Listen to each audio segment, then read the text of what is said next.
తాగుదామంటే నీళ్లుండవు, తిందామంటే అన్నం బాగుండదు. ఓవైపు తేనెటీగలు, మరోవైపు కోతుల దాడులు. నిత్యం నరకం అనుభవిస్తూ చదువుకుంటున్నారు మన్ననూరు ఎస్టీ బాలికల హాస్టల్ స్టూడెంట్స్.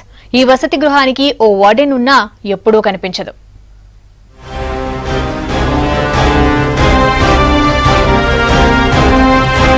ఇది మహబూబ్ నగర్ జిల్లాలోని మన్ననూరులో ఉన్న ఎస్టీ బాలికల హాస్టల్. ఇక్కడ నీటి సదుపాయం లేదు. దీంతో కిలోమీటర్ దూరంలో వేరే చోట నుంచి తెచ్చుకోవాలి. హైవే దాటి నీటిని బకెట్ల ద్వారా తెస్తుండటంతో ఎప్పుడు ఏ వెహికల్ వచ్చి ఢీకొంటుందోనని బిక్కుబిక్కుమంటున్నారు స్టూడెంట్స్. ఉదయాన్నే 6 గంటలకు స్పెషల్ క్లాసులకు వెళ్లే వాళ్ల పరిస్థితి మరీ దారుణం. కనీసం ముఖం కడుక్కోవడానికి కూడా నీళ్లు ఉండడం లేదు. మాకు 5 రోజుల నుండి వాటర్ రావడం లేదు. హాస్టల్ ఇబ్బంది అవుతుంది. మాకు క్లాసులు జరుగుతున్నాయి. నీళ్ళు దయచేసి సార్ వాళ్ళకు మాకు రోజు కిలోమీటర్ దూరం పోయి నీళ్ళు తెచ్చుకోవాలి. బస్సులు వస్తున్నాయి, పెద్ద రోడ్డు కాబట్టి సార్ వాళ్ళందరూ నీళ్ళు రప్పియాలని. ఈ హాస్టల్ చుట్టూ ఎప్పుడూ కోతులు తిరుగుతుంటాయి. ఇప్పటికే చాలా మందిని అవి గాయపరిచాయి. పైగా బయట నుంచి తెచ్చుకున్న నీటిని కూడా ఈ కోతులు తాగుతుంటాయి. వాటిని విద్యార్థులు కూడా తాగాలి. ఆ నీటినే వంటకి వాడుతుంటారు. హాస్టల్లో ప్రతి రూమ్ కిటికీకి తేనెతుట్టలుంటాయి.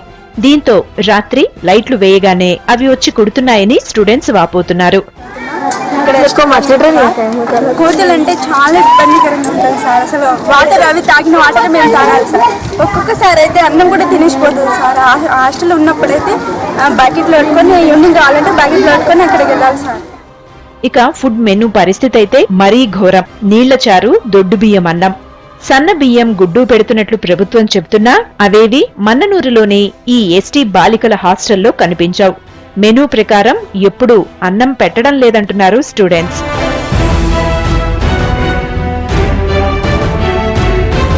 అయితే హాస్టల్లో ఉన్న సమస్యలకు తోడు వార్డెన్ అసలు డ్యూటీకి రావడం లేదంటున్నారు విద్యార్థులు. గతంలో ఏసీబీ దాడులతో పట్టుబడి సస్పెండ్ అయిన వార్డెన్ మంగమ్మ మళ్లీ ఇక్కడికే పోస్టింగ్ తెచ్చుకున్నారు. కానీ తమ హాస్టల్ ముఖమే చూడడం లేదంటున్నారు స్టూడెంట్స్. ఉన్నతాధికారులైనా పట్టించుకొని తమ సమస్యలు తీర్చాలని కోరుతున్నారు స్టూడెంట్స్.